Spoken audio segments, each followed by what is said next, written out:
Hello, it's Dr. Bettina here. A mother has been in touch with Nip in the Bud, concerned about her 12-year-old who has been putting on some weight. She wants to deal with the issue, but sensitively.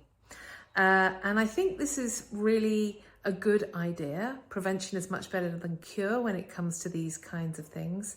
And it's quite a sensitive issue. The first thing that stands out actually about this child is the age. This child is in their early teen years, and we know that during the teenage years, your brain is on a different setting. So there's this focus on the self, on self-identity, and also this self-consciousness increases. So a real focus on who am I developing into, and how am I different to others, and how do others see me? So it's actually very common to for there to be a focus on weight that starts around this time.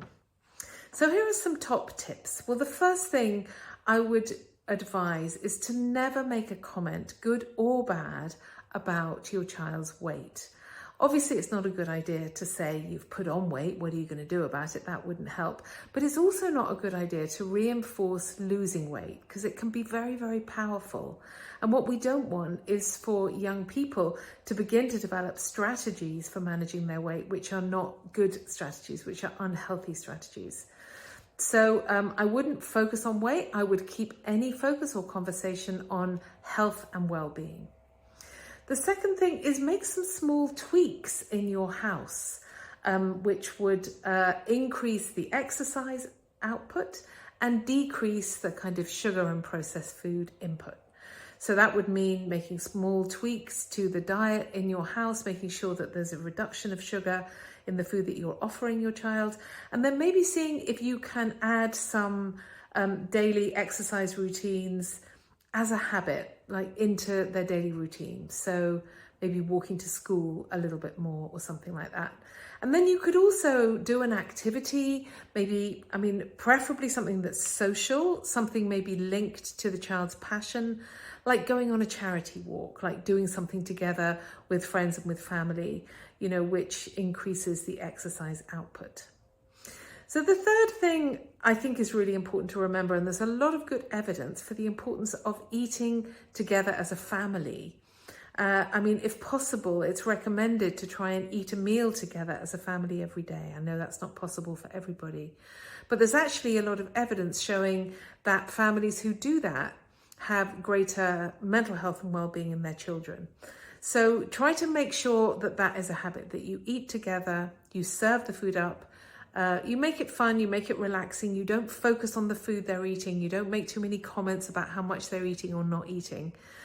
And if you have a child who says, I'm not hungry, you say, that's okay, just come and sit and join us and, have a little bit. And you'll find that they will eat a little bit if you're not focusing on it. And then the final thing I would say, if the child brings it up to you, so if you have a child who comes to you and says, I think I'm putting on weight, what should I do about it? Then I would remain curious. I wouldn't jump in and freak out. I would remain curious and say, oh, okay, tell me a little bit more about that. What are you noticing that you're feeling? Why does that feel important to you? So that would be the first thing. Be very compassionate.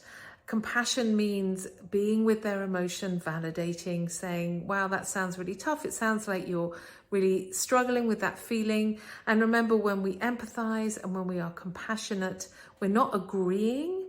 Listening is not the same as agreeing, but it's important to do that bit of listening in order for a child to feel validated and heard.